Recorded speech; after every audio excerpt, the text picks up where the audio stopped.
Welcome back to another episode of Infidelity Tales Lab. We're thankful for your continued viewership. Before we begin, tell us, where in the world are you watching from? We love knowing our global reach. Now, let's dive into today's story.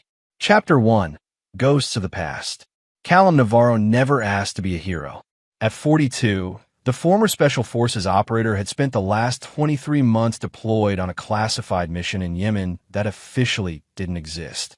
The Pentagon called it advisory work, but Callum and his team had been hunting high-value targets with extreme prejudice. It was his fourth deployment in 8 years of marriage to Brianna, but this one had been different, longer, darker, and far more isolating. 3 months into the deployment, comms had been compromised.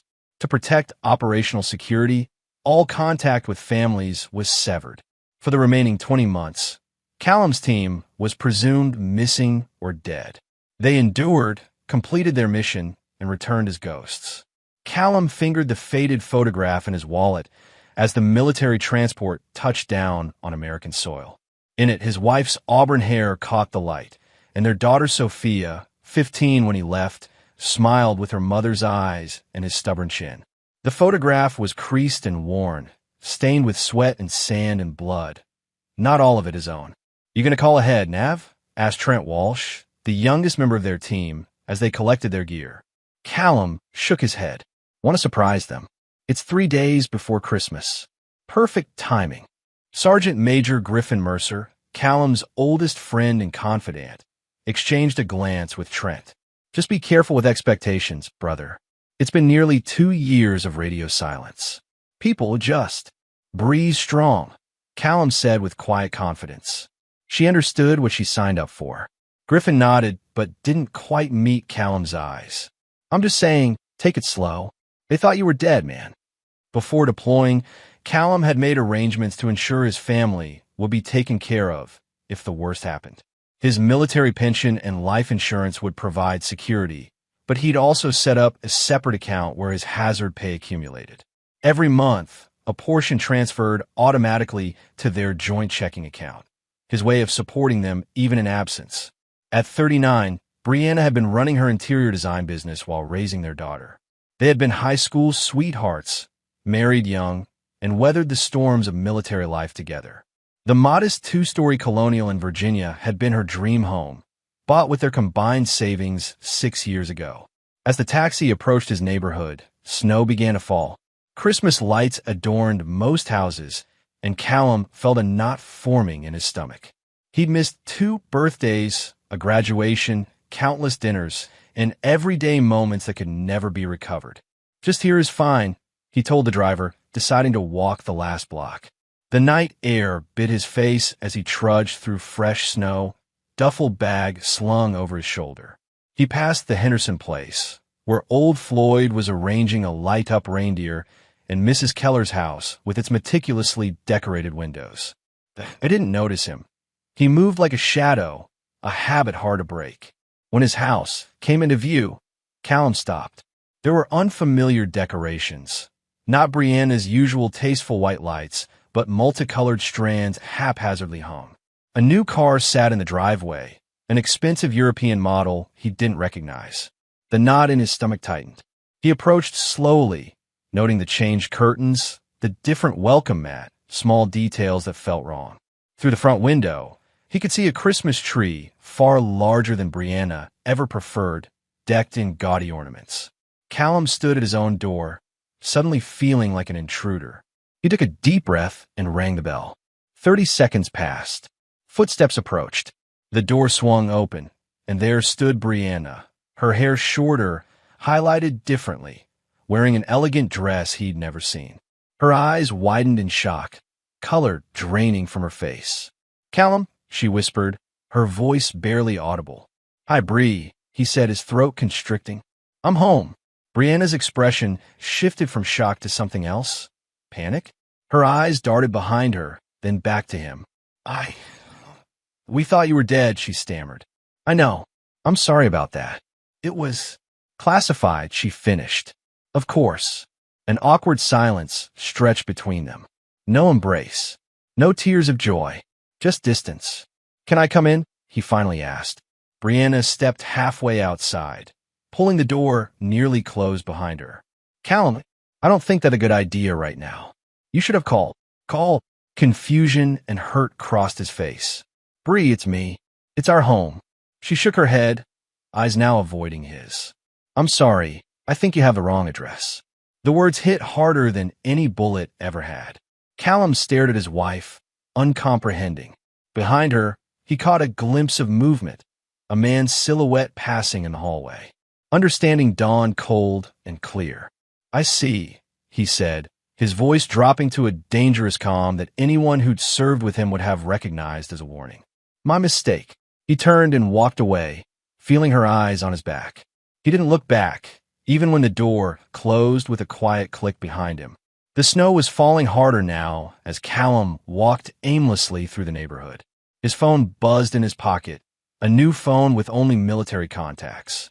The number wasn't one he recognized. Hello. Dad. Sophia's voice, deeper than he remembered, broke slightly on the word. Sophia, he breathed. How did you? Mom just called me, she interrupted. I can't believe you're alive. Where are you? Walking around the neighborhood, he answered honestly. Your mother didn't seem too happy to see me. A pause. Don't be upset, but you know we couldn't let you in. The plural wasn't lost on him. Understood. It's complicated, Sophia continued. Can we meet tomorrow? Talk properly? Of course, Callum agreed, his mind racing. Where are you now? I'm at college, but I'm coming home tomorrow for Christmas break. Let's meet at Riverside Park at noon. I'll be there, he promised. I should go. I'm glad you're alive, Dad. As she hung up, Callum heard her voice, muffled as if she'd pulled the phone away too late. He still thinks helping with rent means he's automatically included. The words struck like physical blows.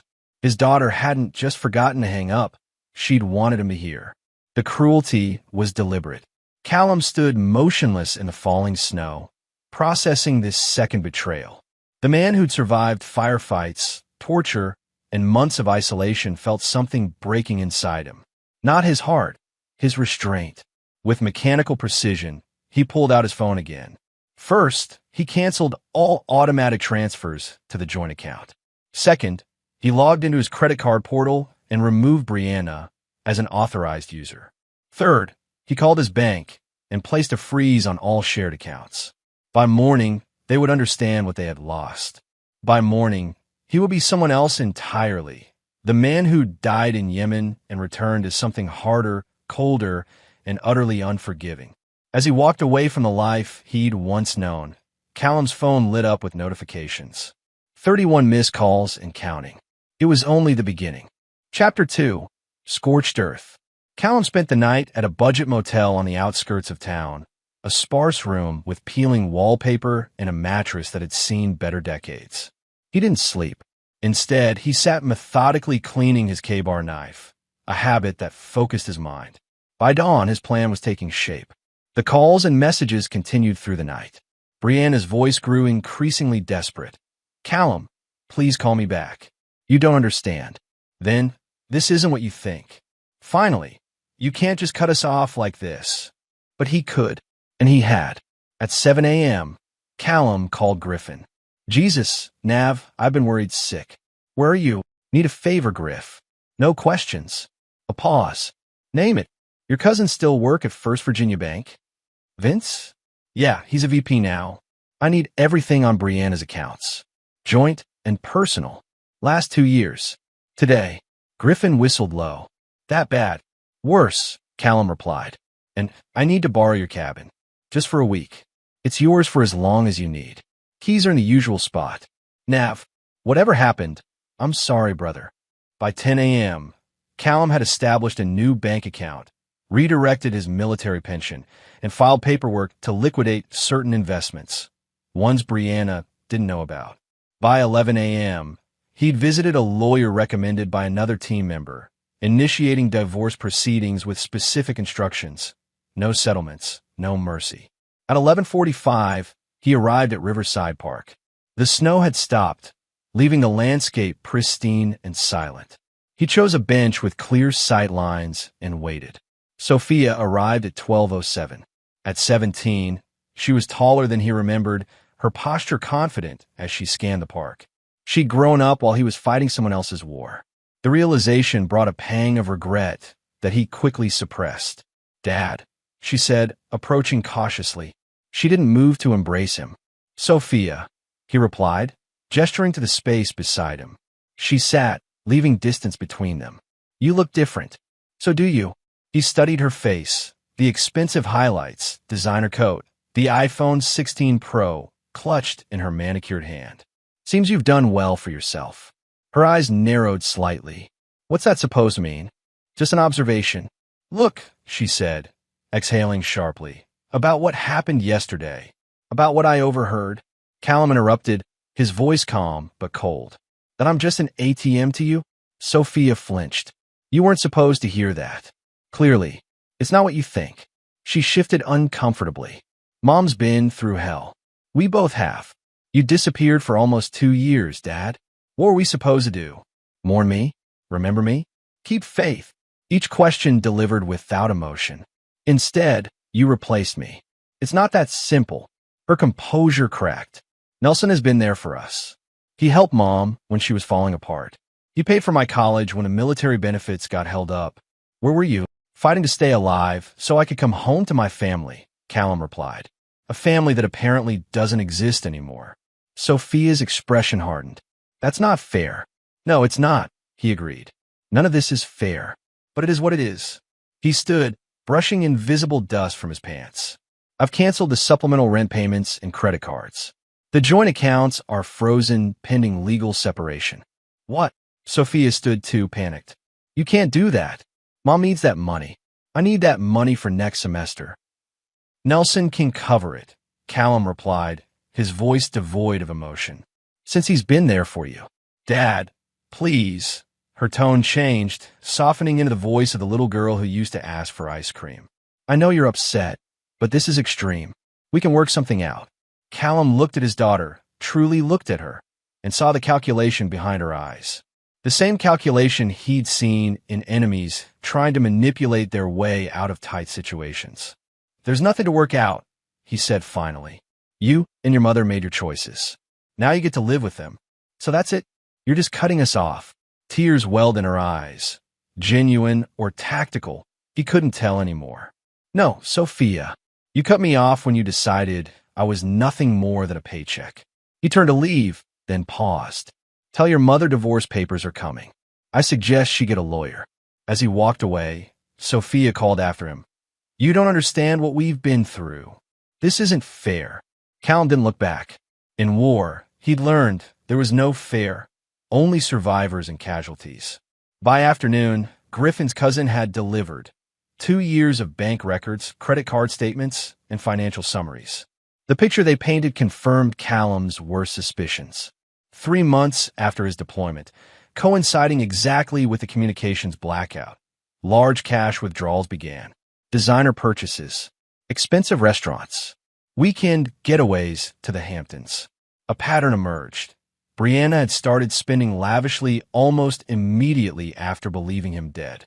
Most damning was a joint investment account, emptied 6 months ago. $300,000, transferred to a new account in Brianna's name alone. Callum's phone continued buzzing with calls and messages from both Brianna and Sophia. He ignored them all, focusing instead on the name that appeared repeatedly in the transaction records: Nelson Bradford. Restaurant charges for 2. Jewelry purchases from high-end retailers. First-class airline tickets.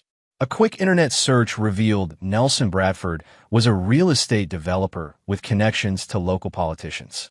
52 years old, divorced twice, no children. Country club memberships, charity galas, a penthouse downtown, and a beach house in the Outer Banks. "Found you," Callum murmured, saving the information to a secure folder. That evening, as Callum drove to Griffin's remote cabin in the Virginia mountains, his phone finally stopped ringing. In its place came a single text from Brianna. "You've made your point. Let's talk about this like adults." Callum deleted it without replying. There would be no negotiation, no reconciliation, only consequences. At the cabin, he unloaded his few possessions and a case of supplies Griffin had left. The isolation felt familiar, comforting even. Here, surrounded by wilderness, he could think clearly. On the wooden table, He arranged his materials: bank statements, property records, background checks, maps. For 3 days, he would study his targets, identify vulnerabilities, and devise a strategy, just as he had done countless times on deployment. The military had taught Callum patience and precision. His enemies had taught him ruthlessness. Now, his family would learn what happens when those qualities converged on a single purpose: total devastation. Chapter 3: The Architect of Pain. Griffin's cabin offered the isolation Callum needed. Perched on a wooded slope overlooking a narrow valley, the nearest neighbor was 3 miles away. Perfect operational security. Over the next 3 days, Callum constructed a detailed picture of the life that had been built in his absence. Nelson Bradford wasn't just dating Brianna. They were engaged. The ring had been purchased 2 months ago, a 3.2-carat diamond from Tiffany's, charged to a card Callum still paid for. Bradford had insinuated himself thoroughly into Callum's former life. He'd helped Sophia get into an expensive private university by making a substantial donation. He'd renovated portions of Callum's house, replacing the kitchen Callum had built with his own hands. He'd even adopted Callum's dog, a German shepherd named Ranger. Most infuriating was the timeline. Bank records, social media posts scraped by software Callum wasn't technically supposed to have access to, and local gossip columns painted a clear picture. Bradford had been in the picture within weeks of Callum's mission going dark. Not months, weeks. This wasn't a case of a grieving widow finding comfort after an appropriate period of mourning. This was opportunistic predation, with Bradford swooping in the moment Callum was presumed dead. On Christmas Eve, as snow blanketed the mountains, Callum's phone lit up with a different name: Thomas Lloyd, his attorney. "Mr. Navarro, we have a situation. Your wife's attorney contacted us. They're seeking emergency spousal support pending divorce proceedings. They filed for an emergency hearing, claiming you've left Mrs. Navarro destitute during the holiday season." Callum almost laughed. Destitute? She's wearing a $15,000 engagement ring from her boyfriend. Nevertheless, they're painting a sympathetic picture. "We need to respond. What do you suggest?" Lloyd cleared his throat. "Ordinarily, I'd advise a reasonable temporary arrangement. But given what you've shared about the joint account that was emptied, we have options." "I'm listening." "We counterfile with evidence of financial impropriety. The $300,000 she transferred? That's misappropriation of marital assets. We demand a full accounting and freeze everything pending investigation." "Do it," Callum said. "And Thomas?" "No compromises." "Understood. There's something else you should know. A detective, Malcolm Hayes, has been trying to reach you. Apparently, your wife filed a police report claiming you threatened her." Callum stiffened. "That's a lie. I assumed as much. I spoke with him briefly, explained you're a recently returned veteran dealing with a difficult homecoming. He seemed understanding, but would still like to speak with you." "Arrange it," Callum said after a moment's consideration. "After the holidays." When he hung up, Callum stared into the darkness beyond the cabin windows. So they were escalating, attempting to paint him as dangerous, unstable, a disturbed veteran threatening his innocent wife. It was clever, he had to admit, but they'd underestimated who they were dealing with. He opened his laptop and accessed a secure server where Griffin had uploaded additional information. Bradford's financial situation wasn't as robust as it appeared. His development company, Bradford Luxury Properties, was leveraged to the hilt. 3 of his recent projects were stalled due to permit issues. He'd taken out a 7-figure loan against his beach house. Nelson Bradford was house wealthy, but cash poor. A man living beyond his means to maintain appearances. A man desperate to access Brianna's supposedly substantial widow's benefits and Callum's accumulated wealth. "Follow the money," Griffin had written in his notes. "The trust fund brat is running on fumes." By midnight, Callum had formulated phase 1 of his response. It required resources, but fortunately, he had cultivated useful connections during his military career. With 3 phone calls, he set the machinery in motion. Christmas morning dawned clear and cold. Callum allowed himself a rare moment of reflection. Last Christmas, he'd been hiding in a cave in Yemen, surviving on stale rations and rainwater. He dreamed of being home, of Brianna's sugar cookies and Sophia's excitement unwrapping gifts. The memory tasted bitter now. His phone buzzed with a text from Griffin. "Merry Christmas, brother. Still have room at my table if you want to join." Callum declined politely. Today was for planning, not celebration.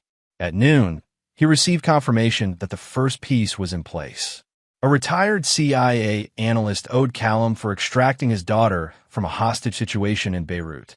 That debt was now being repaid with comprehensive surveillance on Bradford and detailed intelligence on his business dealings. By evening, the second piece activated.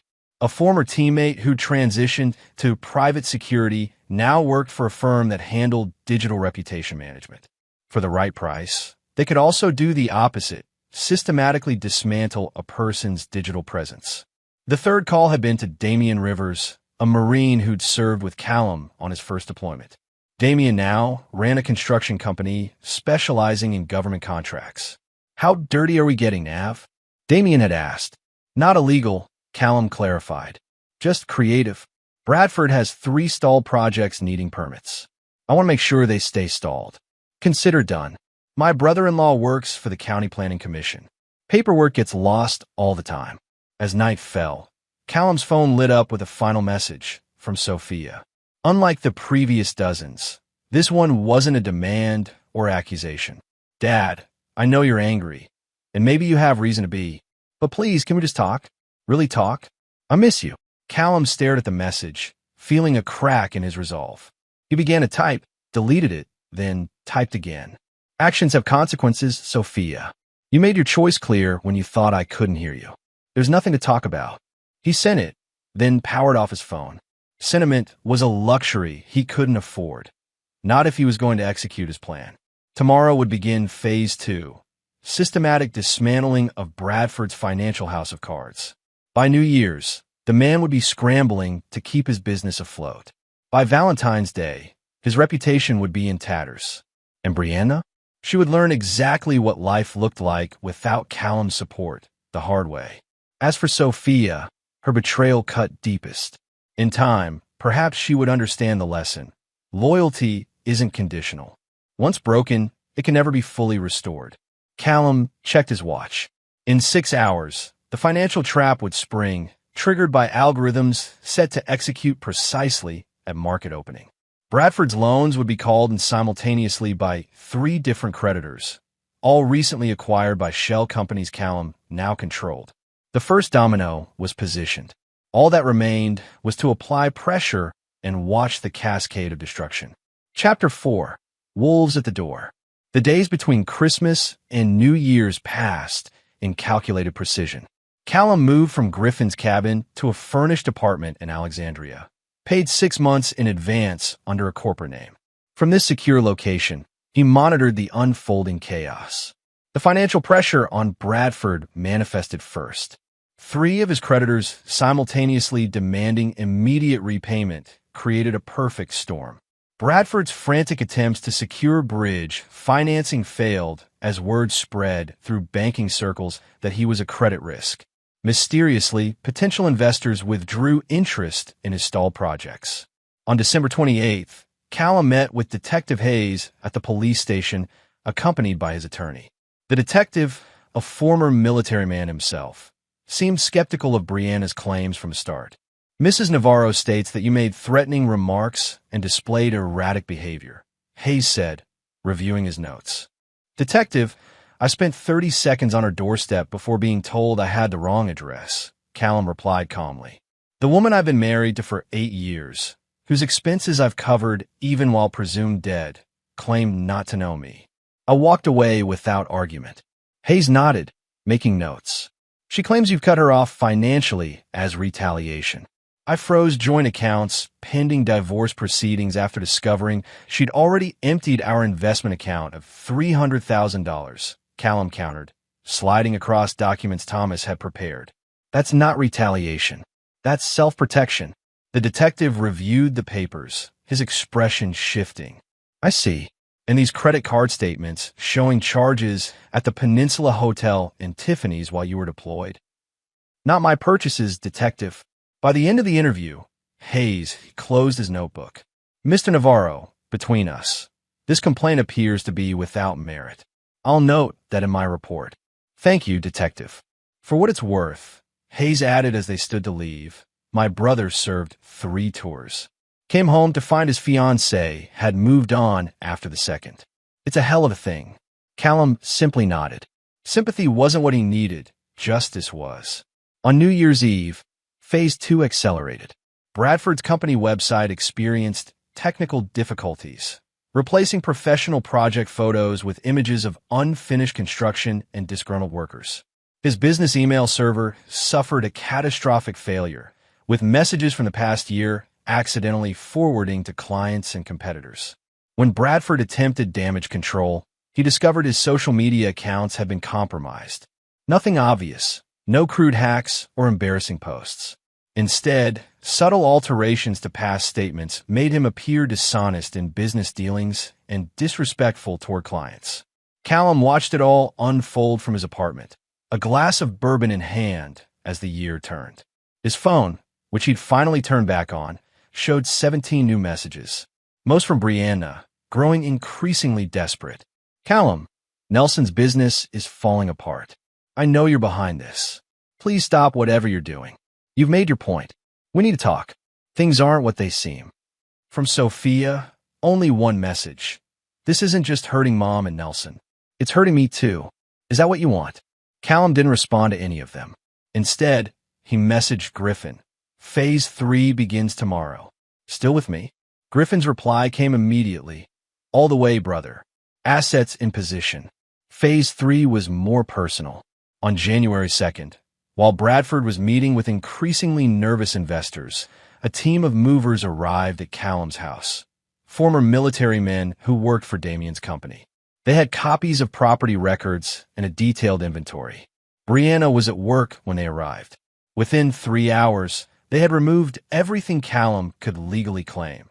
Furniture he'd built, artwork he'd collected, family heirlooms from his side. His clothing, personal effects, and most importantly, his military commendations and memorabilia. They even took Ranger, whose microchip registration still listed Callum as owner. When Brianna returned home to a half-empty house, her panic call to Bradford triggered Phase 3's second component. As Bradford rushed from his investor meeting, he was served with papers from the county tax assessor alleging improper property valuations on 3 of his developments.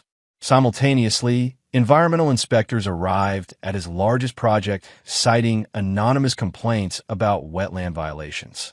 By evening, a reporter from the local business journal was calling, asking for comment on rumors that Bradford Luxury Properties was facing bankruptcy. Callum observed it all via updates from his network. The chaos was unfolding exactly as planned. Pressure applied precisely where Bradford and Brianna were most vulnerable. Not their physical safety, but their security and status. The foundations of a life they'd built on the assumption of his death. On January 4th, Callum finally received the call he'd been anticipating. Mr. Navarro, Thomas Lloyd's voice was triumphant. Mrs. Navarro's attorney has requested an emergency settlement conference. It seems they're eager to discuss terms. No settlement, Callum replied flatly. I want my day in court. Are you certain? Courts generally favor equitable distribution, and given the length of your marriage. I'm not interested in equity, Thomas. I want everything I'm legally entitled to, and I want it documented that she began a relationship while I was deployed and presumed dead.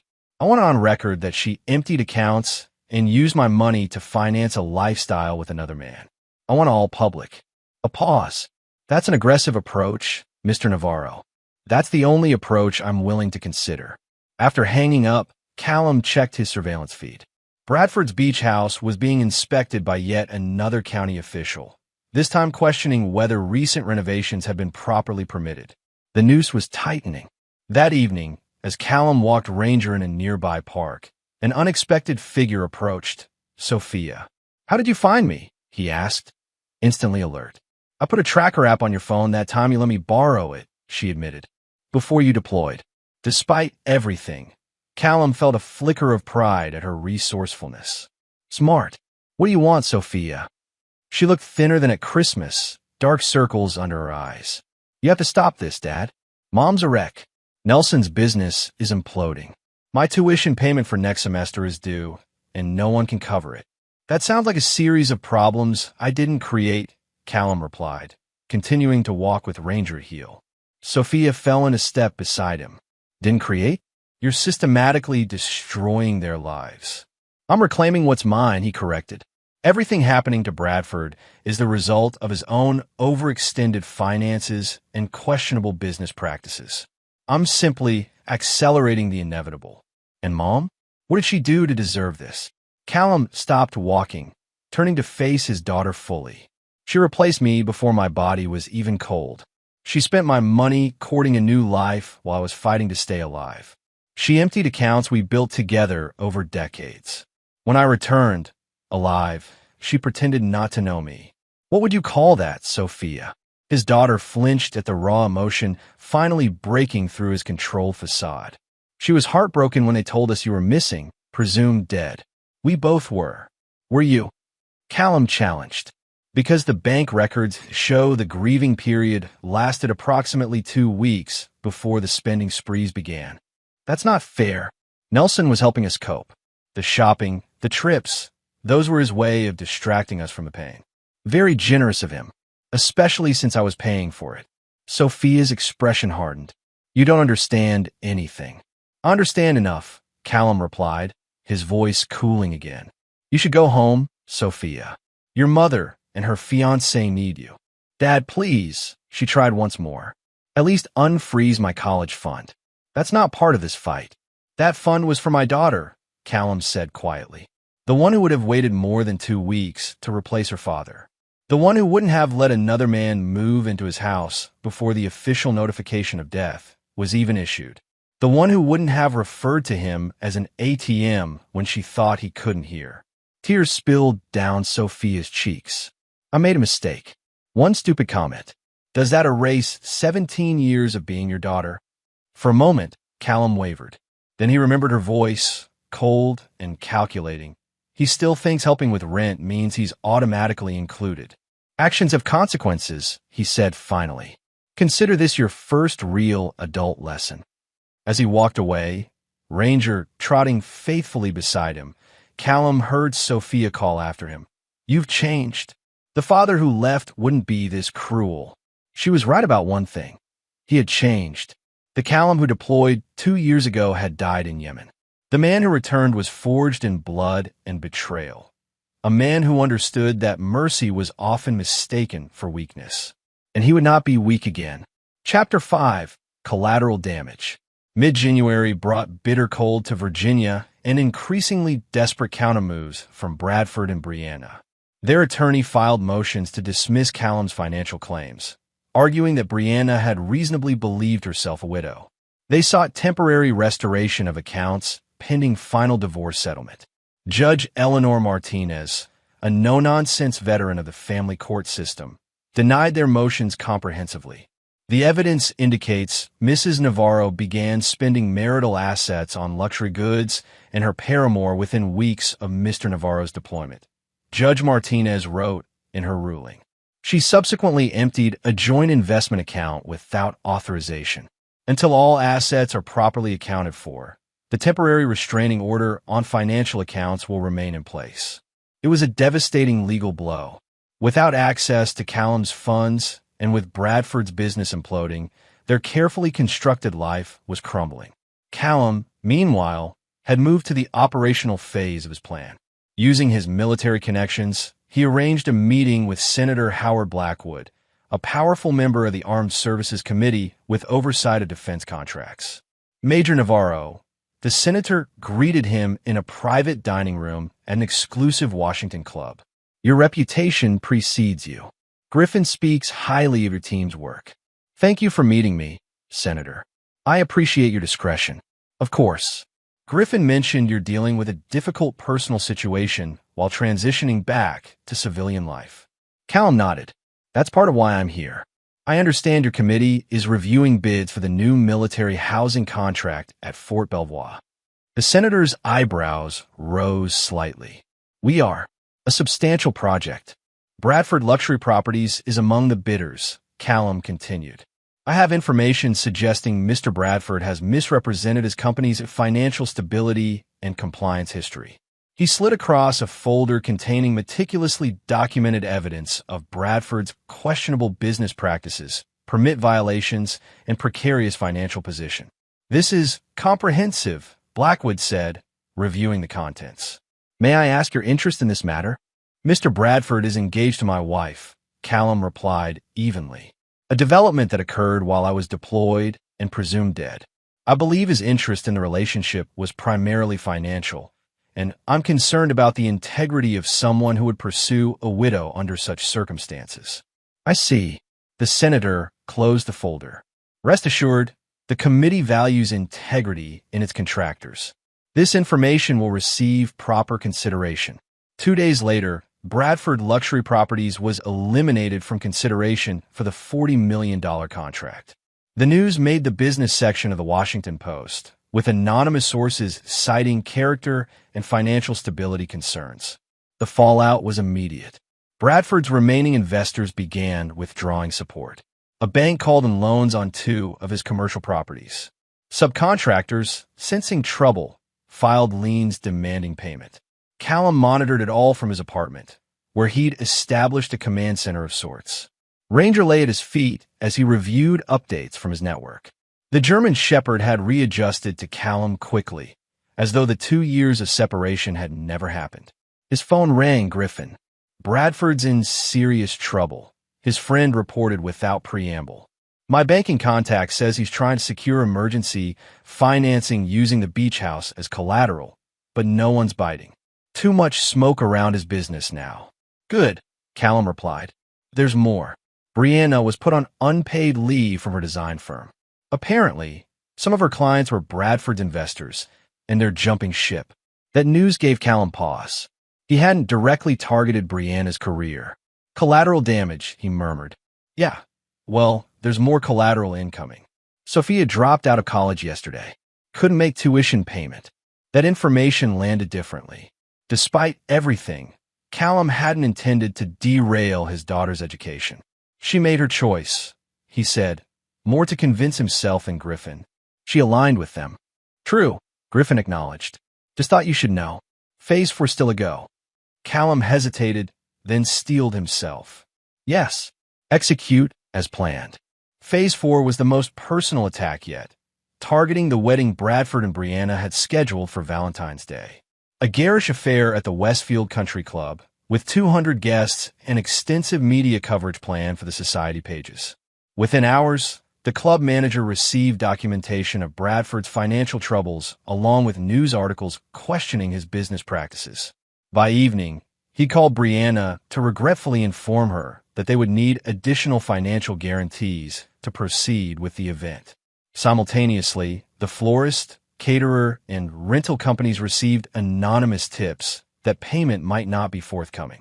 One by one, they called to request deposits immediately or cancel services. The final blow came when the wedding planner herself resigned, citing ethical concerns after receiving evidence that Brianna's divorce wasn't finalized and that her fiancé was potentially facing bankruptcy. By nightfall, Brianna was frantically calling guests to postpone the wedding. The society columnist who'd planned a feature spread instead began working on a different angle. Local developers fall for grace. That evening, Callum's doorbell rang, an unusual occurrence since few people knew his temporary address. Through the security camera, he saw a woman he didn't recognize, mid-30s, professionally dressed, with a determined expression. Mr. Navarro, she called. My name is Vanessa Chun. I'm Nelson Bradford's sister. We need to talk. Intrigued, Callum opened the door but blocked the entrance. How did you find me? I hired a private investigator, she replied straightforwardly. May I come in? This conversation should be private. After a moment's consideration, Callum stepped aside. Ranger watched the visitor warily as she entered. Beautiful dog, she commented. German Shepherd? They're loyal to a fault. What do you want, Miss Chun? Callum asked, not offering her a seat. I want you to stop destroying my brother, she said bluntly. Your brother inserted himself into my marriage while I was fighting for my country. Callum replied coldly. He's experiencing consequences, not destruction. Is that what you think this is? Justice? She laughed humorlessly. You have no idea what actually happened. I know exactly what happened. I've seen the bank records, the purchases, the timeline. Vanessa shook her head. You've seen transactions and dates. You haven't seen the full picture. Enlighten me, Callum challenged, crossing his arms. Nelson met your wife at a charity function for veterans' families, she began. He was a donor. She was organizing it for families of missing servicemen. They weren't romantically involved for months. He was helping her navigate the bureaucratic nightmare of getting benefits when you were classified as missing rather than confirmed dead. The spending started 2 weeks after I deployed, Callum countered, because Nelson was trying to help a grieving woman and her daughter. Vanessa insisted. The shopping trips were his attempt to distract Sophia, who was falling into depression. The weekends away were support group retreats for military families. And the $300,000 from my investment account, Callum asked sharply, was that therapeutic too? Vanessa hesitated. That was complicated. Brianna needed funds for an opportunity that couldn't wait for the military to process her death benefits. What opportunity? Sophia was offered early admission to Princeton. The deposit and first-year tuition were due immediately. The military was still classifying you as missing, not dead. No benefits were flowing. Callum absorbed this information, feeling the first flicker of doubt. That doesn't explain why your brother moved into my house. Why he's wearing my clothes in social media photos. Why they're getting married less than 2 years after I supposedly died. Because they fell in love, Vanessa said simply. It wasn't planned or malicious.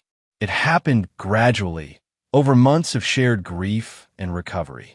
Nelson helped put their lives back together when they were shattered. How convenient for him, Callum replied, unmoved. And now I'm supposed to walk away while they enjoy the life built with my money? No one is asking you to walk away from what's rightfully yours, Vanessa countered. But this scorched earth campaign isn't just hurting them. Nelson employs 63 people who might lose their jobs. Sophia's education is derailed. Is that collateral damage acceptable to you? The question hit harder than Callum wanted to admit. Your brother made himself my enemy the moment he moved into my house. My brother made himself the protector of a family he thought had lost its father, Vanessa corrected. Was he wrong to fall in love? Probably. Was Brianna wrong to move on? Maybe. But this systematic destruction goes beyond justice into vengeance. They deserve it, Callum insisted, though with less conviction. Vanessa moved toward the door, then turned back. My brother isn't perfect, Mr. Navarro, but he's not the villain you've constructed. Before you burn everything to the ground, make sure you're targeting the right people for the right reasons. After she left, Callum paced his apartment, Vanessa's words echoing uncomfortably. For the first time since returning, doubt crept in. What if there were explanations he hadn't considered? What if his intelligence was incomplete? He pulled up the file on Sophia's college, Princeton, not the private university he'd initially discovered. The timeline matched Vanessa's story. The $300,000 would cover exactly the first year's tuition, housing, and the required deposit. Then he examined the charity records more carefully. Brianna had indeed organized events for families of missing servicemen. Bradford was listed as a major donor for 3 years running.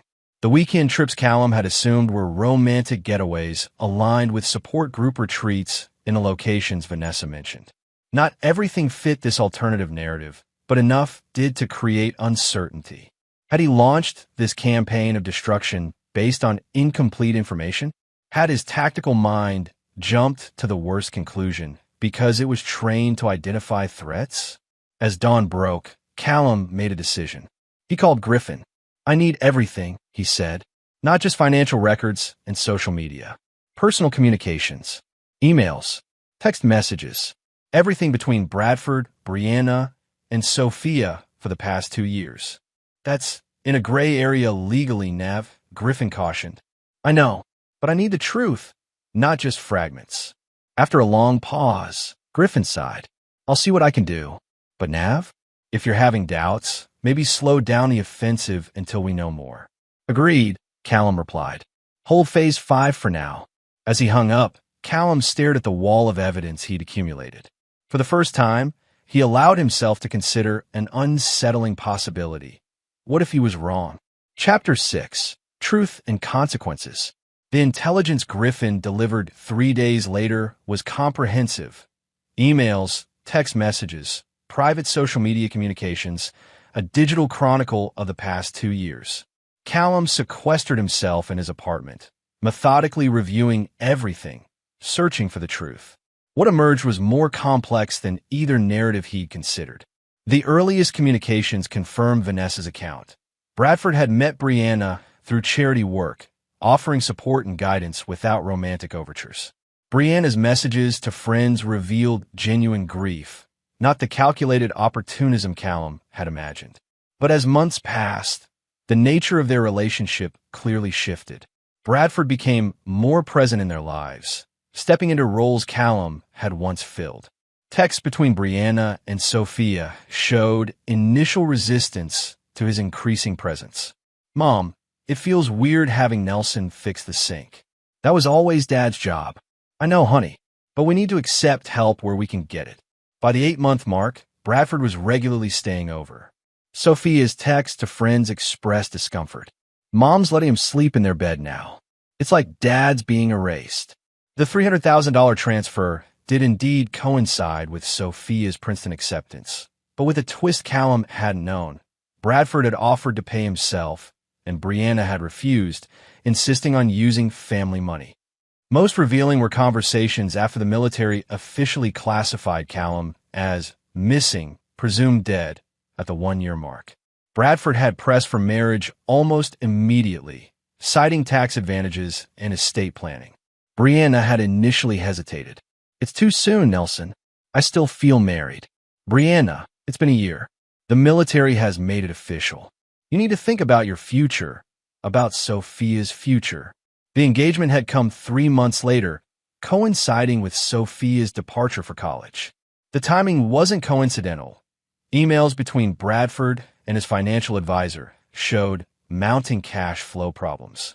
Marriage to Brianna, with access to Callum's death benefits and pension, offered a solution. Most damning were recent communications after news of Callum's survival reached them. Bradford's messages betrayed panic rather than joy. "What do you mean he's alive? This complicates everything. We need to keep him away until we figure this out.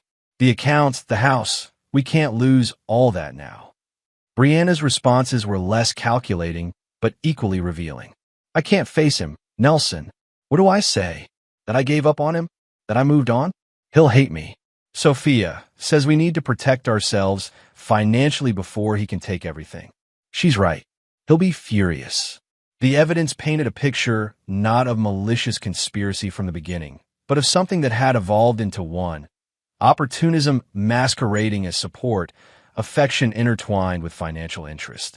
As for Sophia, her communications revealed a young woman caught between loyalty to her father's memory and the security Bradford provided. Early messages showed her grief and anger at the military for losing her father.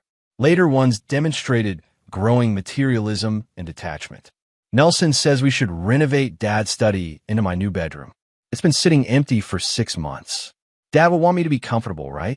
Most troubling were recent exchanges with Brianna after learning of Callum's return. "Mom, we need to be strategic. If he's cutting us off financially, we need to paint him as unstable. The PTSD angle could work with the courts. I'll meet with him, try to make him feel guilty about abandoning us. He always caves when I act hurt." Reading his daughter's calculated manipulation of his emotions hit Callum harder than any physical blow ever had. The daughter he'd raised, the child he'd moved heaven and earth to return to, had become a stranger willing to weaponize his love against him. For 3 days, Callum barely left his apartment, absorbing and processing the complete picture. Neither the total betrayal he'd initially believed nor the innocent misunderstanding Vanessa had suggested, but something messier, more human, and in some ways more painful. By the 4th day, he'd reached a decision. He called Thomas Lloyd. "I want to proceed with the divorce, but with modifications to our approach," he instructed. I'll send over new parameters. Next, he messaged Griffin. Resume Phase 5, revised version. Target Bradford specifically. Leave Brianna and Sophia out of it. Then he did something unexpected. He called Brianna directly. She answered on the first ring, her voice cautious. Callum, we need to talk, he said. In person. Alone. Ah, yes. When? Tomorrow. Noon. The bench at Potomac Park where we used to have lunch. The next day was clear but cold. The park nearly empty as Callum arrived early to secure the location. Brianna appeared precisely at noon, bundled in a coat he didn't recognize, her face drawn and tired. Thank you for meeting me, she said, sitting beside him, maintaining careful distance. I've spent the last week reviewing communications between you, Bradford, and Sophia. Callum began without preamble. I know everything, Brianna. Not just what happened, but why and how. Her face paled. You had us under surveillance? I needed the truth. Not your version, not Bradford's sister's version. The unfiltered truth. That's invasion of privacy, she protested weakly. And emptying our joint account without my knowledge was theft, he countered. But we're beyond legal technicalities now. Brianna looked away, watching a distant jogger. So what happens now? More financial warfare? More sabotage? That depends on you, Callum replied. I'm prepared to be reasonable about the divorce settlement under certain conditions. Hope flickered in her eyes. What conditions? First, complete honesty from this point forward. No more manipulation, no more lies. She nodded slowly. And I'll release funds for Sophia to return to Princeton. Her education shouldn't suffer because of our failures. Thank you, Brianna whispered. But Callum continued, his voice hardening. I know about your plan to claim I'm unstable with PTSD. I know Sophia intended to manipulate me emotionally. Any further attempts at manipulation will result in immediate return to full financial restrictions. Brianna had the grace to look ashamed. It was desperate thinking in a desperate time. It was calculated cruelty, Callum corrected. And it stops now. What about the house? She asked cautiously. It's legally mine. I paid for it entirely before we married, he reminded her. You and Bradford have 30 days to find alternative arrangements. 30 days, she gasped. That's not enough time. It's 29 more than you gave me when I returned from war, Callum replied coldly. Consider it generous. Brianna looked down at her hands. And Nelson? Will you stop targeting his business? Bradford made his choices, Callum said, standing. His future is his own problem. As he turned to leave, Brianna called after him. I did love you, Callum. For years. Faithfully. Does that count for nothing? Callum paused, looking back at the woman he'd once built his life around. It counted for everything. That's why your betrayal can never be forgiven. That evening, Callum sent revised instructions to his attorney. Arrangements for Sophia's tuition to be paid directly to Princeton. Reasonable temporary support for Brianna pending final divorce settlement. Accelerated timeline for the house transfer. For Bradford, however, there would be no mercy. Phase 5 proceeded as planned. Anonymous tips to the IRS about questionable tax deductions, formal complaints to the state licensing board about permit violations, and the final weapon, evidence of Bradford's attempts to access military benefits intended for a serviceman's widow while knowing that serviceman was still alive. Within 2 weeks, Bradford Luxury Properties filed for Chapter 11 bankruptcy protection. The beach house was listed for a quick sale. The engagement was quietly ended, with Bradford moving into a rented apartment alone. Brianna, true to the agreement, maintained dignified silence through the proceedings. The divorce was finalized in record time, with terms heavily favoring Callum but not leaving Brianna destitute. As for Sophia, she returned to Princeton for the spring semester, funded by her father but maintaining careful distance. The single text she sent acknowledged reality without attempting reconciliation. Thank you for the tuition. I understand why things are how they are now. Maybe someday we can talk again. Callum didn't reply. Someday, perhaps. But not soon. Not until the lesson was thoroughly learned. By March, Callum had reclaimed his house, renovating it completely to erase all traces of Bradford's presence. Ranger readjusted to his original home seamlessly, patrolling the perimeter with military precision. The final piece of intelligence came from Griffin in early April. Bradford, financially ruined and professionally disgraced, had left Virginia entirely, relocating to Florida to work for a cousin's struggling real estate office. "It's done," Griffin told him over drinks at their favorite bar. "Total victory. Feel better?" Callum considered the question seriously. "Not better. Different. Clearer. What's next? Back to contracting?" "No," Callum decided. "I've had enough of war. Thinking about consulting. Security sector." Griffin nodded approvingly. "Good field for your skills. And personally, you going to start dating again?" Callum smiled thinly. "Not anytime soon. Some lessons you only need to learn once." As they raised their glasses, Callum felt no triumph, no vindication, only the quiet certainty that in war and betrayal, there are rarely true victors. Only survivors who learn to live with the scars. Chapter 7. Ghosts of Future Past. Summer arrived with Virginia's characteristic heat and humidity. For months since the divorce finalized, 6 since his return from the dead, Callum had established a new rhythm to his life. Consulting work 3 days a week with a private security firm, training with Griffin at a tactical facility they'd set up together, quiet evenings with Ranger. The house felt different after the renovations. Larger, emptier, but cleansed of painful memories. He'd replaced everything. Furniture, appliances, even the hardwood floors, creating a space that belonged solely to him, unmarked by betrayal. His phone buzzed with a text from Griffin. "Client meeting tomorrow at 0900. Possible big contract." With a fancy suit, Callum confirmed the appointment and returned to reviewing security protocols for a corporate client. This was his life now. Structured, solitary, secure. If it lacked certain warmths, it also lacked vulnerabilities. The doorbell rang unexpectedly. Through the security camera, Callum saw a face he hadn't encountered in months. Sophia.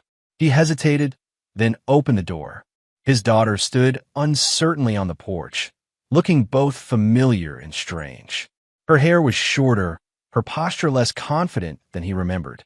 "Dad," she said simply. "May I come in?" Callum stepped aside wordlessly, allowing her into the renovated space. She glanced around, taking in the changes. "You've redone everything," she observed. "Fresh start," he replied, not offering further explanation. "What brings you here, Sophia?" She set her purse down carefully. "I finished my first year at Princeton. Thought you might want to know I made Dean's List." "Congratulations," Callum said with genuine pride despite himself. "That's impressive." An awkward silence stretched between them. Ranger patted over, sniffing Sophia's hand cautiously before allowing her pet him. "At least someone's happy to see me," she attempted to joke. Callum didn't smile. "Why are you here, Sophia?" "Really?" She straightened, meeting his eyes directly for the first time. "I owe you an apology. Multiple apologies, actually. I'm listening. What I said that day, about you just being an ATM, about not being automatically included, it was cruel and unfair. I was confused and angry, trying to protect the life I thought I had." Callum remained silent, his face unreadable. "The way we treated you when you came home was unforgivable," she continued. "I won't make excuses. I need you to know I'm sorry." "Noted," Callum said, his voice neutral. "Is that all?" Sophia flinched at his coldness. "I've been in therapy this semester, trying to understand why I did what I did, how I could have betrayed my own father that way. And what conclusions have you reached?" She sighed, looking suddenly young and vulnerable. "That I was scared. When they told us you were missing, presumed dead, I couldn't process it." Nelson stepped in, made everything seem okay again. He filled the void so completely that when you actually came back, it felt like you were the intruder, not him. "That doesn't excuse calculating to use my PTSD against me in court," Callum noted. Sophia's eyes widened. "You know about that." "I know everything, Sophia. Every text, every email, every conversation." She looked away, ashamed. "I was desperate and stupid. I don't expect forgiveness. I just needed to tell you I'm sorry, face to face." Callum studied his daughter, seeing echoes of both the child she had been and the woman she was becoming. Despite everything, blood remained blood. "I appreciate your coming here," he said finally. "It can't have been easy. Is there any chance," she asked hesitantly, "that someday we might have some kind of relationship again? Not like before, I know that's gone. But something—" Callum considered her question seriously. "That depends on you, Sophia. Trust, once broken, doesn't mend easily. It requires consistent proof of change over time." "Understand," she nodded, picking up her purse. "For what it's worth, Mom's doing okay. She's back working full-time, living in an apartment in Arlington." "I'm aware," Callum replied. His intelligence network still provided regular updates, though he'd stopped actively tracking them months ago. "And Nelson moved to Florida," she added. "Also aware." Sophia moved toward the door, then paused. "My summer internship is in D.C. I'll be around until August. If you want to get coffee sometime, I'd like that." Callum opened the door for her. "I'll consider it." It wasn't forgiveness, wasn't reconciliation, but it was an opening, small, heavily guarded, but real. After she left, Callum returned to his desk, distracted by the unexpected visit. His phone buzzed with a message from Griffin. "Intel update on Bradford. Trouble in Florida. Appears he's running same playbook on another widow. Want details?" Callum stared at the message, considering. Part of him, the vengeful, unforgiving part forged in betrayal, wanted to ensure Bradford never recovered, never hurt another family. But another part recognized the toll vengeance had taken on his own soul. The man who'd returned from Yemen had been hard, but not cruel. The man who'd systematically destroyed Bradford had crossed lines he'd once thought immutable. After long consideration, he replied, "Send the information to the widow, anonymously. Let her make her own choice." That evening, as Callum walked Ranger through the neighborhood, he passed families enjoying the summer evening. Children playing, couples talking on porches, normal lives uninterrupted by war and betrayal. Once, he'd been part of such a scene. Now he observed from outside, separated by experiences most civilians couldn't comprehend. His phone rang, an unknown number. "Navarro," he answered crisply. "Mr. Navarro, this is Elizabeth Harmon with Stone Ridge Security Consultants. I understand you're meeting with my company tomorrow." "That's correct," Callum confirmed. "I've been reviewing your credentials and experience. Frankly, Mr. Navarro, we're not looking to hire a consultant. We're looking for a partner." Callum stopped walking. "A partner?" "We've recently acquired contracts requiring expertise in high-risk extraction scenarios and specialized personnel security. Your military background, particularly your last deployment, suggests you're uniquely qualified. We'd like to discuss a more substantial role than initially proposed." "I'm listening," Callum replied, intrigued despite himself. The position would involve significant international travel, building specialized teams, and implementing security protocols for high-value individuals in volatile regions. "It's challenging work, Mr. Navarro. Not everyone is suited for it." For the first time in months, Callum felt a spark of genuine interest. "Send over the details. I'll review them before our meeting." After hanging up, he continued walking, turning the opportunity over in his mind. International work meant leaving Virginia, leaving the ghost that lingered despite his renovations. Building new teams meant human connections, controlled, professional, but connections nonetheless. Perhaps it was time, not for forgiveness, he wasn't capable of that, but for forward movement, for creating something new from the ashes of what had been destroyed. As he returned home, Callum caught sight of his reflection in the window. Harder, leaner than the man who deployed 2 years ago, with streaks of gray at his temples that hadn't been there before. Life had extracted its price from him. The question was whether he would allow it to take everything. That night, he dreamed of Yemen. Not the firefights or the pain, but the strange moments of clarity that came in the quietest hours of hiding. The understanding that survival wasn't merely physical, but spiritual. That a man could lose everything except his essential self. He woke before dawn, made coffee, and sat on his back porch watching the sunrise. Ranger dozed at his feet, occasionally twitching in canine dreams. By the time he dressed for his meeting with Stone Ridge Security, Callum had reached a decision.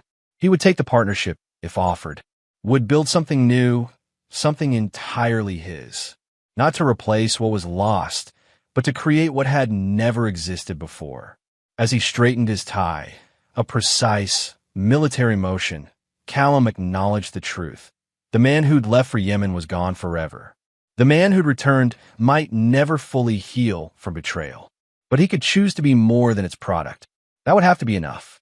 Chapter 8. Scorpions and Diamonds.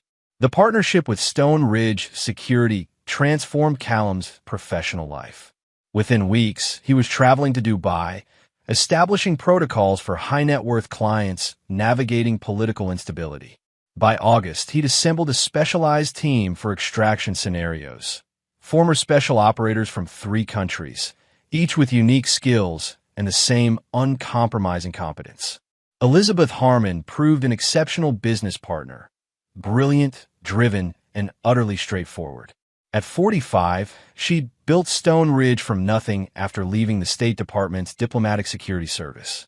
She respected Callum's boundaries and valued his expertise without prying into his personal history.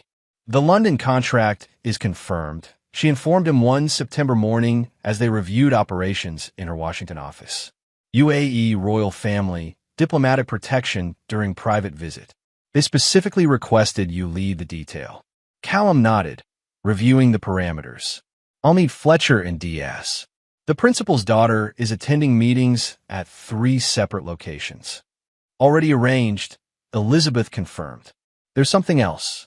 She hesitated uncharacteristically. The advance team reported the principal's wife is bringing her personal interior designer, an American. Something in her tone made Callum look up sharply. Brianna? Elizabeth nodded once. Your ex-wife. I only just discovered the connection. I can reassign the contract if necessary. Callum considered the implications. It had been 9 months since the divorce, 6 since any direct contact. The wounds had scarred over, if not healed completely. No need, he decided. Professional considerations outweigh personal history. Elizabeth studied him carefully. You're certain? Our reputation depends on flawless execution. My team's performance won't be affected, Callum assured her, his voice steady. We leave Wednesday. 0600 from Dulles, she confirmed. Callum, if you change your mind, there's no shame in that. He appreciated her concern, but dismissed it with a slight shake of his head. Some ghosts you face, others you simply learn to live with. The London operation proceeded with military precision. Callum established security protocols, coordinated with local authorities, and managed rotation schedules with clinical detachment. For 3 days, he successfully avoided direct contact with Brianna, who was overseeing renovations to the family's Mayfair residence. On the 4th day, however, their paths crossed inevitably at a private reception. Callum was surveilling the room from a discreet position when Brianna entered, escorted by one of the royal aides. She wore a simple black dress, her hair styled differently than he remembered. She looked well, prosperous even. She spotted him almost immediately, freezing momentarily before regaining composure. After speaking briefly with her escort, she approached Callum directly. Of all the security firms in all the world, she said with a weak attempt at humor. Brianna, he acknowledged neutrally. You're looking well. So are you. She gestured to his tailored suit. This seems to agree with you more than military life did. Different challenges, same principles, he replied, maintaining professional distance while scanning the room. Your design work brought you here. She nodded. Her Highness saw my portfolio through mutual connections. It's the biggest commission I've ever received. A pause. I didn't expect to see you here. Likewise. An awkward silence stretched between them, filled with unspoken history. Sophia mentioned she visited you. Brianna finally said. That was brave of her. It was, Callum agreed. She's at Princeton for her sophomore year now? Yes. Still on Dean's list. Pride colored her voice. She talks about you sometimes. Callum's earpiece buzzed with an update from Fletcher, providing a welcome interruption. Excuse me, he said, stepping away to respond to the communication. When he returned, Brianna looked more composed. Your job calls. I understand. She hesitated, then added, For what it's worth, Callum, I'm sorry for how everything happened. Not just when you returned, but before. The choices I made. Callum studied his ex-wife, the woman who had once been the center of his world, now practically a stranger. Life moves forward, Brianna. We all make choices and live with them. Some choices haunt you more than others, she replied quietly. Before Callum could respond, the principal's security detail signaled readiness to depart. I need to go, he said. Brianna nodded. Of course. She started to walk away, then turned back. Nelson remarried, for months after moving to Florida. A widow with significant property holdings. I know, Callum replied. He'd anonymously warned the woman about Bradford's pattern, but she'd proceeded with the relationship anyway. Some lessons people insisted on learning firsthand. You knew, Brianna sighed. Of course you did. You always know everything. Not everything, Callum corrected. Just enough. They parted without further conversation, both returning to their respective roles. The encounter left Callum unsettled, but not shaken. A ghost confronted and found less powerful than expected. That night, in his hotel room, Callum received an unexpected text from Sophia. Mom said she saw you in London. Small world or careful planning? He replied honestly. Coincidence. Professional overlap. Sophia. Dad, I got the summer research grant I applied for. Marine biology program in Belize. Callum felt a flicker of genuine pride. Impressive. You always loved the ocean. Sophia. Remember when you taught me to snorkel in Virginia Beach? I was so scared until you showed me how to clear my mask. The memory surfaced unexpectedly. Sophia, at 8, wide-eyed and determined despite her fear, his patient coaching until she finally relaxed into the experience. Before deployments and betrayals. Before everything changed. I remember, he texted back. You were fearless once you got the hang of it. Sophia, I'm trying to be fearless again. In my own way. The message struck deeper than she could know. Callum considered his response carefully. That's all any of us can do. The London assignment concluded successfully 3 days later. On the flight back to Washington, Elizabeth reviewed their performance metrics while Callum finalized his assessment report. The UAE team requested you specifically for their Qatar operation next month, she noted. Your reputation is growing. Our reputation, Callum corrected. Stone Ridge delivers the results. I'm just one component. Elizabeth smiled, a rare expression from the normally reserved woman. Modest as always, Navarro. But we both know your particular skills are what's driving our expansion. She hesitated, then added, the Qatar operation would require a 4-month commitment on ground. Extended presence, building local teams, comprehensive security architecture. For months, Callum repeated, considering the implications. That's significant. It is, Elizabeth acknowledged. But the compensation reflects the commitment. And frankly, you're the only one with the right experience for this.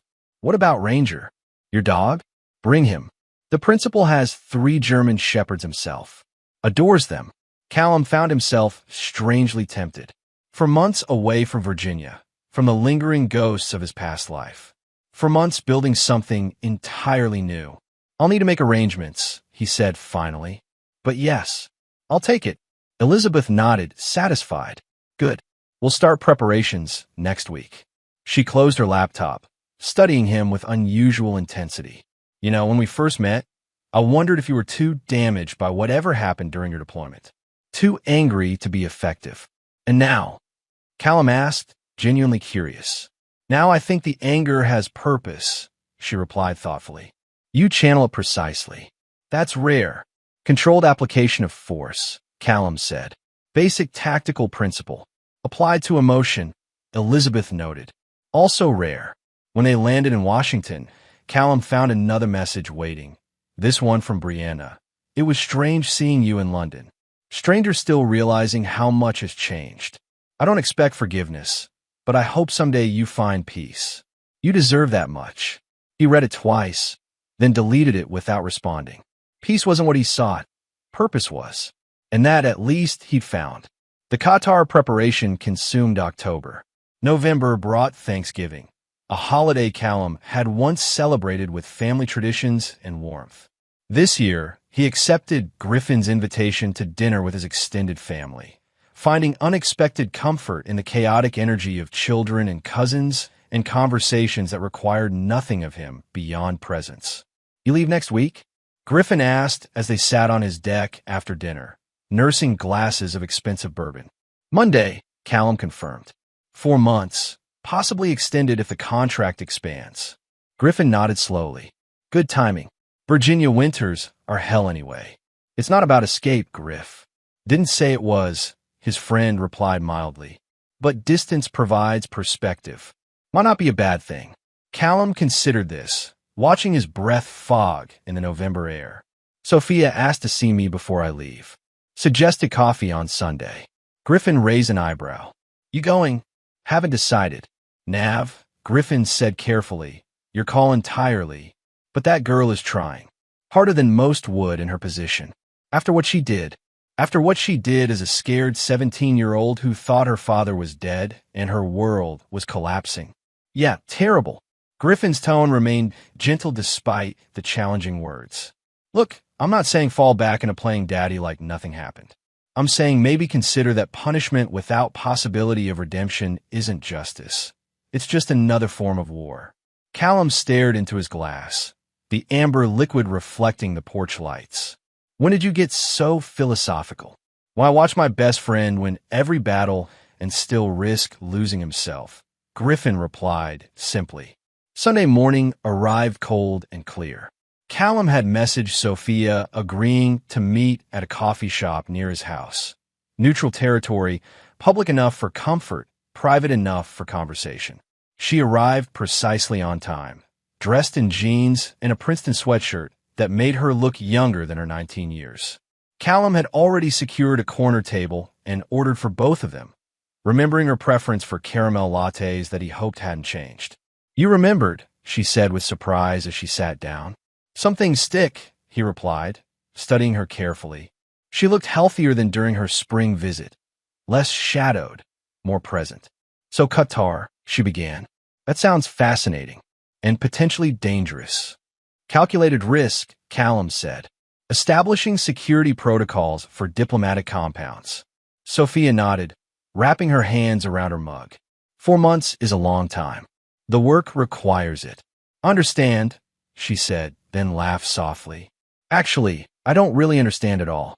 Your world is so different from mine, but I'm trying to."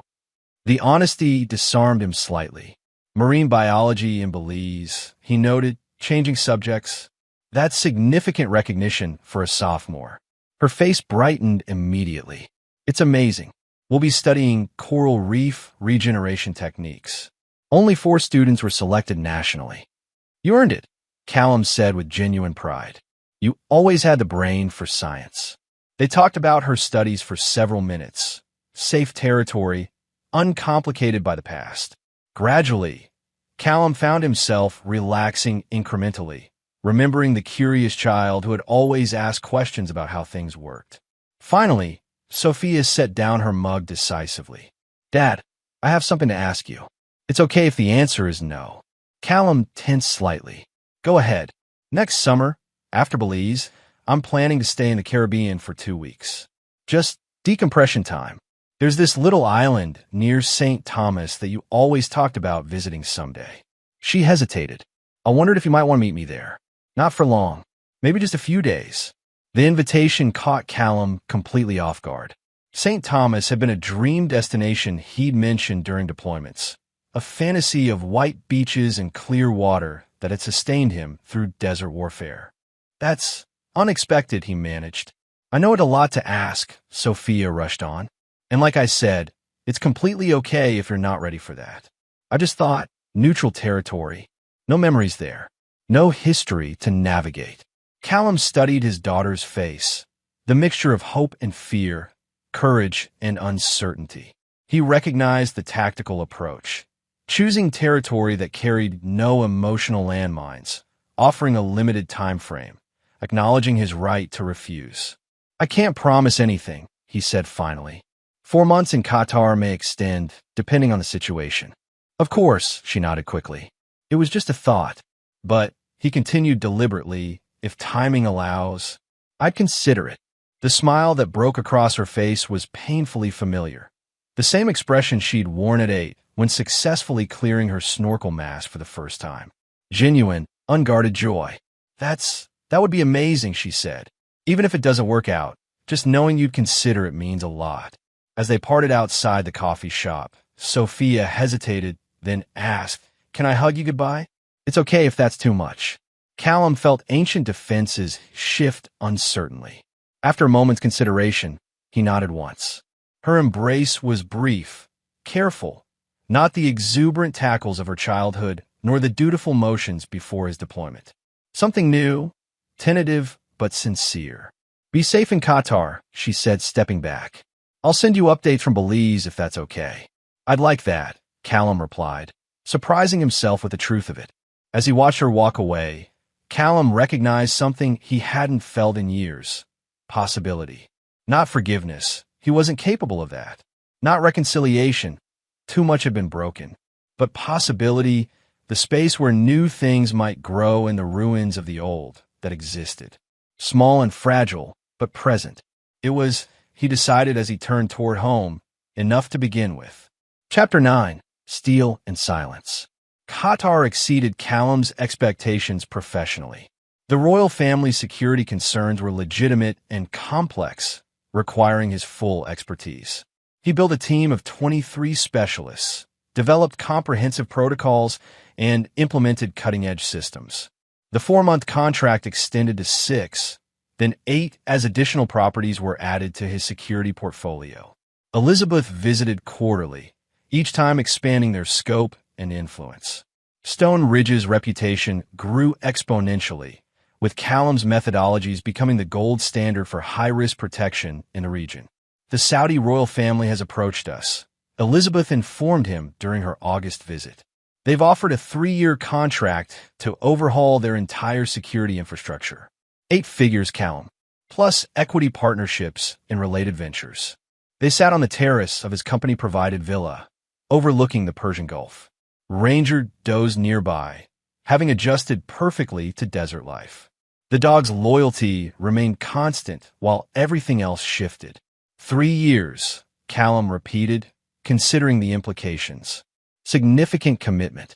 Life-changing opportunity, Elizabeth corrected. "I'm prepared to offer you full partnership in Stone Ridge. Equal ownership, equal control." Callum raised an eyebrow. "You've built this company from nothing, Elizabeth. Why share control now?" "Because you've transformed what was possible," she replied simply. "I had a respectable firm before. Now we're redefining the industry. That deserves recognition."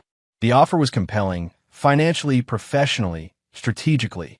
It would also mean establishing a more permanent presence in the Middle East, further distance from his former life. "I need time to consider," he said finally. Elizabeth nodded, unsurprised. "Of course. We have 30 days before they require an answer." After she left, Callum sat watching the sunset paint the Gulf in shades of amber and gold. His phone chimed with a new message from Sophia, now a regular occurrence. She'd been sending updates from Belize, photographs of coral formations, excited descriptions of research breakthroughs, occasional personal reflections. Today's message was different. Research program ends next week. Still planning 2 weeks in the Caribbean after. St. Thomas offer still stands if your schedule allows. No pressure either way. Callum stared at the message, feeling conflicting impulses. The island meeting had remained a nebulous possibility throughout his time in Qatar, neither committed to nor dismissed. Now it required decision. 3 years in Saudi Arabia would mean definitively closing the door on whatever tentative reconnection had begun. It would be a statement, clear and unambiguous, that his past was truly past. Callum walked to the edge of the terrace, feeling the cooling evening breeze. In the distance, lights from oil platforms winked like earthbound stars. He'd rebuilt his professional life with precision and purpose. Stone Ridge offered a path forward that required no emotional risks, no vulnerability. The alternative, meeting Sophia, attempting some form of relationship, offered no such certainties. Only questions, complications, potential disappointments.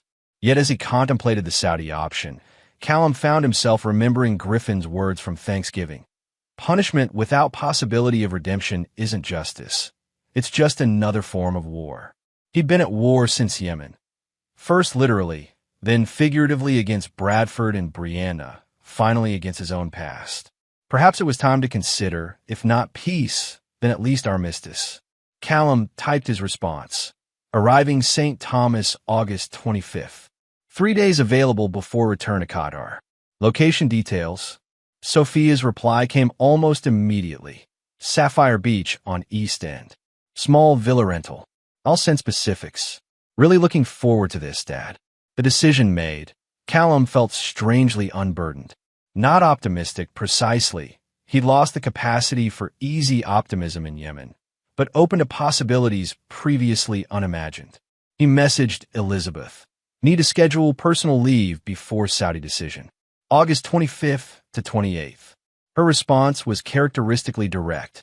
Noted. Travel safely. The Caribbean in late August was everything Callum had imagined during desert deployments. St. Thomas greeted him with lush vegetation, crystal waters, and air that tasted of salt and possibility. He'd traveled light, tactical habit, with only a small duffel and his ever-present situational awareness. The villa Sophia had rented exceeded his expectations.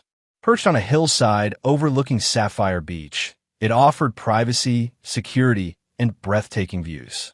2 separate bedroom suites with a shared living area provided appropriate space for their tentative reconnection. She was waiting on the terrace when his taxi arrived, tan from Belize, her smile nervous but genuine. You came, she said simply. I said I would, Callum replied, setting down his bag. You've said that before, she noted without accusation. Then deployments happened. The observation hung between them.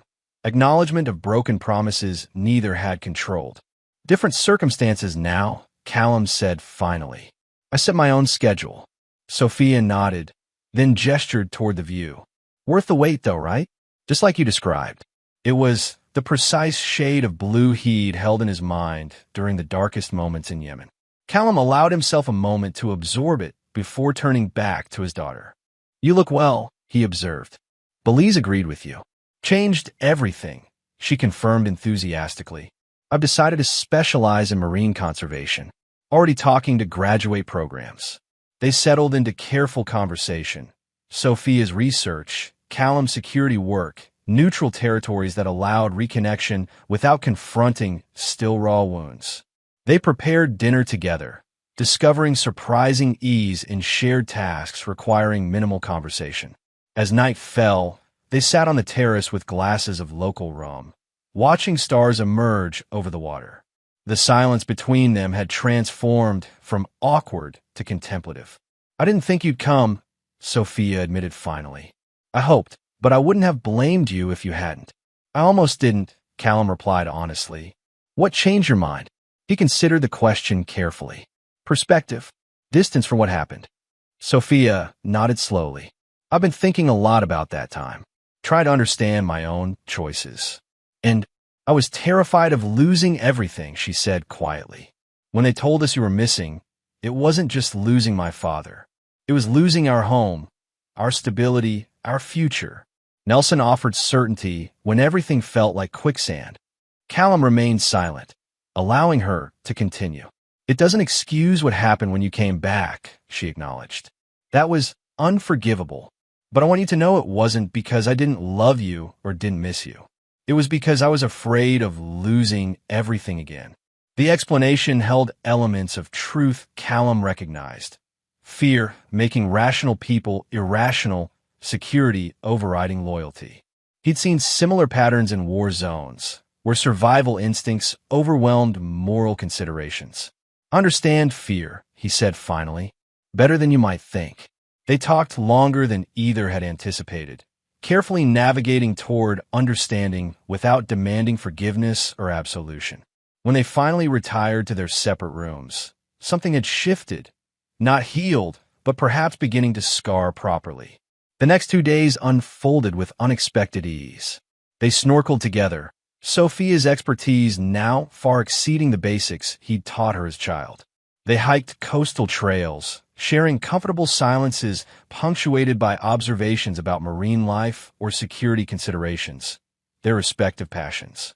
On the final evening, as sunset painted the sky in impossible colors, Sophia broached the subject they'd circled carefully for 3 days. "Mom asks about you sometimes," she said, watching his reaction. Not intrusively, just if you're okay. Callum kept his expression neutral. "And what do you tell her?" "That you seem to be building something new. That your work matters." Sophia hesitated. "She's seeing someone.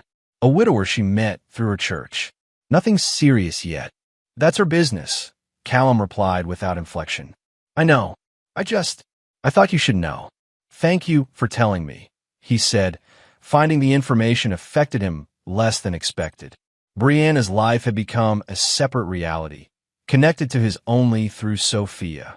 "What about you?" she asked cautiously. "Is there anyone in Qatar?"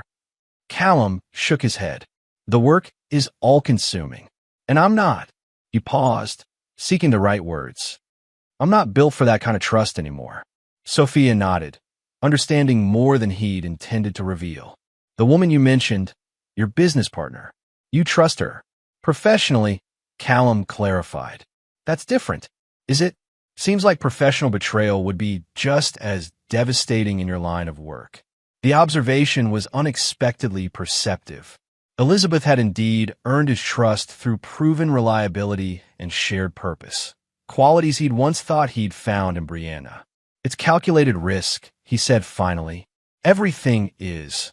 As darkness settled around them, Sophia asked the question he'd been anticipating since arriving. "What happens after this? Do we just go back to our separate lives?"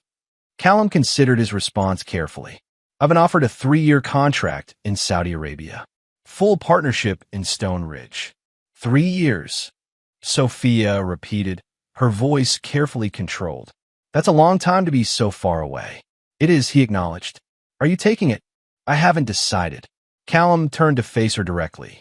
"What would you prefer?" The question clearly surprised her. "My preference matters?"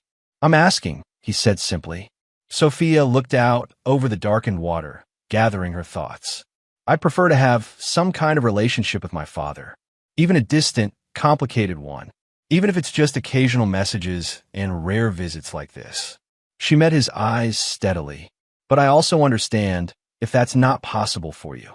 Her maturity, the absence of manipulation or entitlement, struck Callum forcefully.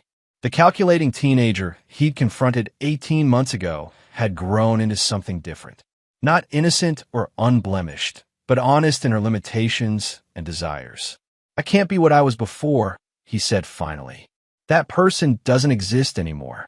"I know," Sophia nodded. "I'm not asking for that. I'm not asking for forgiveness either. Just possibility." Possibility. The word echoed his own thoughts from months ago. Not reconciliation, not restoration, but space for something new to potentially emerge. "I can offer that much," Callum decided. "Possibility. No promises beyond that." Sophia's smile was small but genuine. "That's enough. More than I expected, honestly." On his final morning, as Callum prepared to depart for the airport, Sophia handed him a small package wrapped in simple paper. "What's this?" he asked, momentarily suspicious of emotional manipulation. "Just something I thought you might want," she said. "Open it later, if you prefer." He tucked it into his bag with a nod of acknowledgement. Their goodbye was brief, without dramatic promises or emotional declarations. Just a simple exchange of contact information and tentative plans to message regularly. As his plane lifted off, Callum finally unwrapped the package. Inside was a waterproof case containing a flash drive and a handwritten note. "These are the photos and videos from before, in case you ever want to remember. They weren't all lies." In his Qatar apartment that evening, Callum inserted the drive into his laptop with military caution. It contained chronologically organized folders of family photographs and videos spanning 18 years, from Sophia's birth to his final deployment. Moments he'd lost when Brianna had refused him entry to their home. Memories he'd deliberately burned during his campaign of retribution. He clicked through them methodically, watching his daughter grow from infant to child to teenager. watching himself transform from young father to seasoned warrior. Watching Brianna age alongside him.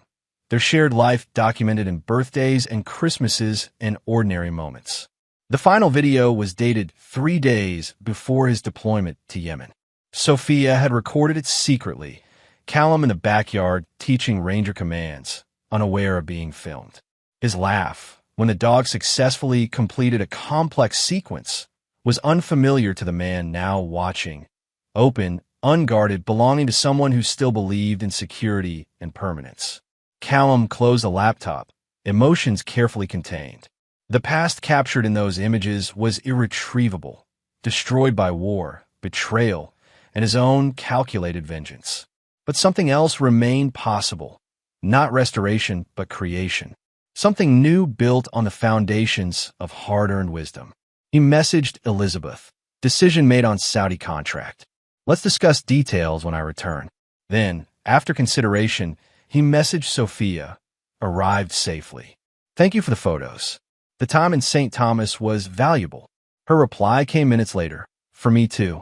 Safe travels back to Qatar. Let me know when you're settled in Saudi.